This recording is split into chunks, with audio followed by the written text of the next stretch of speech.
Truman the Dog, Chapter 2. Before Joss left, she gave us a bag of Truman's toys. She gave us a crate, too. We put the crate in my parents' bedroom. Truman would sleep there. Ollie already slept with me in my room every night. After dinner, I worked on a puzzle with my parents. I like puzzles. They are fun to put together. Ollie curled up on my lap. Truman sat up by my door. He seems sad, I said. Maybe he wants to go home. This is home now, Dad said. It will take time for him to feel safe with us. He doesn't know us yet. I dug into Truman's bag of toys and found a stuffed lamb. I tossed it. It landed at his feet with a plop. Truman sniffed the toy a little bit, but it didn't move. I got a tennis ball. I waved it in front of his face and rolled it past him. Get the ball, Truman, I said. Truman watched the ball, but didn't move. Ollie did, though. He shot after the ball like a rocket. Yip, yip, yip! Truman's ears went up. He wagged his tail and barked. Woof, woof! Ollie ran past him, and Truman followed right behind, and just like that, the two dogs became friends. The next day, Ollie and Truman played tag. Ollie chased Truman from the living room to the kitchen, up the hall, and into my room. Truman chased Ollie out of the room, down the hall, into the kitchen, into the living room. Back and forth the dogs ran. They barked nonstop. Dad got a little upset. He was trying to talk on the phone for work. Come on, you two, I said. Let's play quietly in my room. Ollie, Truman, and I went to my room and sat on the floor. I pulled a bright yellow rubber ducky from Truman's bag of toys. Truman wiggled and whined. Want your ducky? I asked him. Truman wagged his tail and licked my hand. I gave him the toy. He squeaked it a couple of times.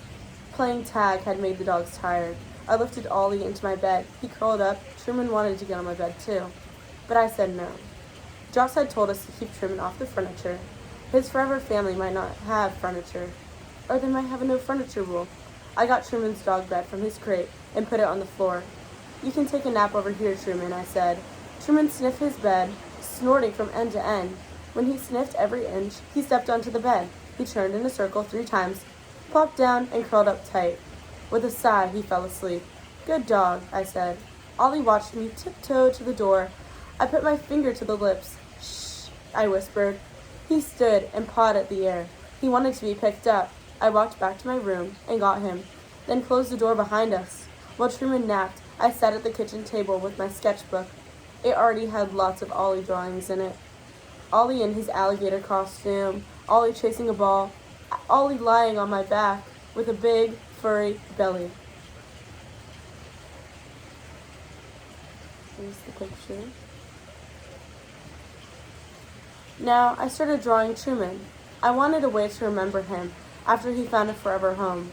I drew 3 pictures, one of him sitting, one of him with his rubber ducky, and one of him sleeping on his bed. Yip, yip, yip. Ollie barked and ran to the front door. Mom's home, I said. Mom walked into the kitchen with her book bag. Hello, Ollie, she said. Hi, Katya. How's Truman doing? Great, I said. He and Ollie played tag all morning. Truman took a nap. He's in my room.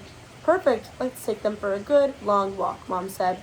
I ran to get Truman, but when I opened my bedroom door, oh no, it looked like a blizzard had blown through my room. Ripped paper covered everything like snowflakes. My trash can was tipped over. My desk chair was too. Truman was sitting in the middle of it all. His dog bed shredded to bits. Truman, I shouted. Ollie came running and stopped in the doorway. Yip, yip, yip.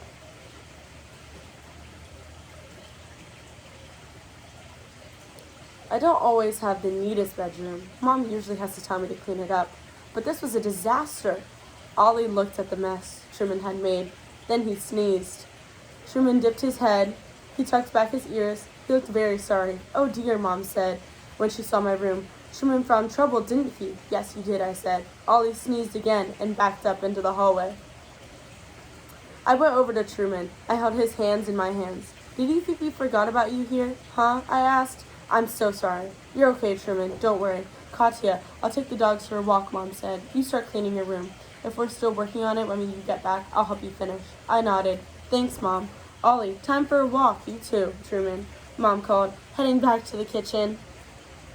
Ollie followed Mom, and Truman followed Ollie. Mom and Dad had said that it would take time to learn how to foster pets. I sure learned a good lesson that day. Never leave a foster dog alone in your room.